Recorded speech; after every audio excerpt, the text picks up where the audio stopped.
Hello everyone, great evening to each and everyone. This is Harin Reddy. I am doing Kangen water ionizer since last year.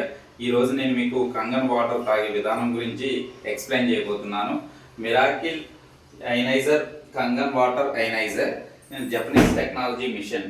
ఈ machine మనం purchase చేసిన తర్వాత మన ఇంట్లో installation చేసిన తర్వాత మనం వాటర్ తాగే విధానం గురించి నేను ఈరోజు మీకు ఎక్స్ప్లెయిన్ చేయబోతున్నాను.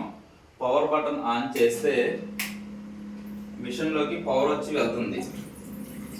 పవర్ వచ్చి వెళ్ళిన తర్వాత so we have a here power button on చేసిన తర్వాత ఎక్కడో ఒక చోట లైట్ బ్లింక్ అవుతూ ఉంటుంది. లైట్ బ్లింక్ అవుతున్నప్పుడు వచ్చే వాటర్ అవుట్పుట్ వాటర్ అనమాట. ఇప్పుడు మనం కంగన్ బటన్ ప్రెస్ చేసాం. ఇక్కడ కంగన్ బటన్లో 8.5 pH దగ్గర లైట్ బ్లింక్ అవుతూ ఉంది. ఈ లైట్ అనేది 3 times బ్లింక్ అయ్యి కన్సిస్టెంట్గా ఉన్నప్పుడు మనం ఆ వాటర్ని పట్టుకోవాలన్నమాట.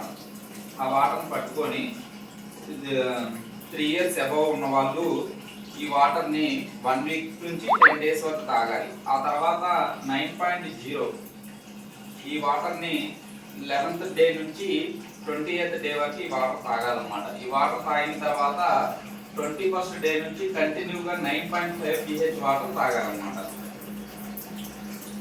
9.5 pH లైట్ కన్సిస్టెంట్ ఆగిపోయిన తర్వాత నుంచి మనం వాటర్ పట్టుకోవడం అనేది స్టార్ట్ చేయాలన్నమాట.